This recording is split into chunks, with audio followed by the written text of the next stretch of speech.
मध्य प्रदेश के पन्ना tiger reserve से shift की जाने वाली बाघिन अब भी वन कर्मियों की पकड़ से बाहर है। उसे पकड़ने के लिए हाथियों की मदद ली जा रही है, लेकिन अब तक उसका कोई सुराग हाथ नहीं लगा है।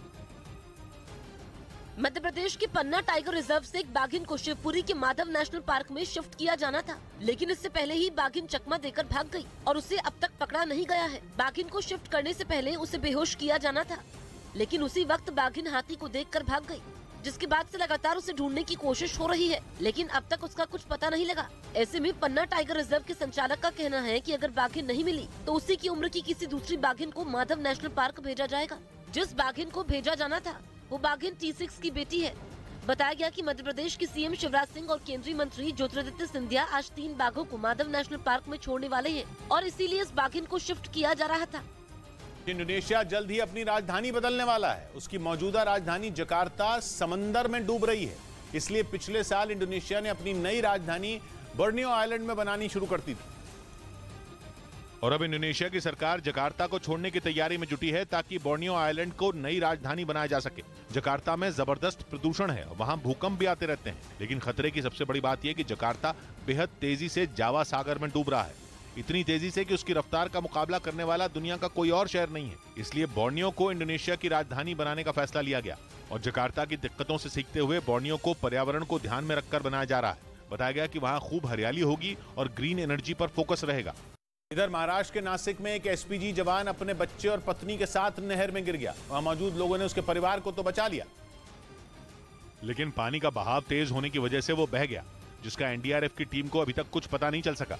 बताया गया कि एसपीजी में तैनात ड्राइवर गणेश अपने परिवार के साथ शिरडी जा रहा था, तभी अचानक उसकी मोटरसाइकिल हादसे का शिकार हो गई और सीधा नहर में जा गिरी। इस बीच ब्रिटेन पर सर्दी का कहर टूट पड़ा है। वहां बर्फबारी और तेज हवाओं की वजह से लोगों का जीना मुश्किल हो चुका है। कुछ जगह पर तो इतनी बर्फ गिरी कि पूरा शहर सफेद हो गया और चारों तरफ बर्फ ही बर्फ नजर आई। वहां से आए एक वीडियो में एक रिहायशी बस्ती बर्फ की चादर में लिपटी नजर आई। क्या घर, क्या सड़क और क्या कारें, सब पर कई इंच मोटी बर्फ की परत बिछ गई, जिससे लोगों का घरों से निकलना मुश्किल हो गया। हालांकि कुछ इलाकों में बर्फ हटाकर रास्ते खोल दिए गए, लेकिन परेशानियां फिर भी कम नहीं हुई।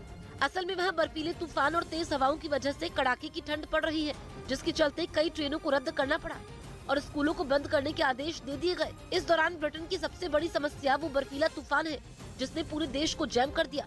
तेज रफ्तार से चलती हवाएं और ओले लोगों की परेशानियों को कई गुना बढ़ा रहे हैं।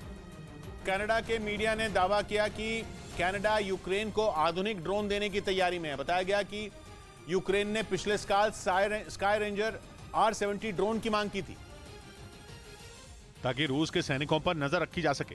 कनाडा के मीडिया के मुताबिक अब यूक्रेन को स्काई रेंजर R70 ड्रोन मिल सकते हैं। ये ड्रोन आर्टिफिशियल इंटेलिजेंस से लैस है। ये दुश्मन की लोकेशन और उसके फोन का भी पता लगा सकता है, यानी ये यूक्रेन की सेना के लिए काफी काम का साबित हो सकता है, क्योंकि इस ड्रोन से दुश्मन की जासूसी करना भी आसान होगा। दावा है कि पिछले कुछ महीनों में रूसी सेना ने यूक्रेन पर ड्रोन से हमले तेज किए हैं। यही वजह है कि यूक्रेन लगातार अलग अलग देशों से ड्रोन की मदद मांग रहा है।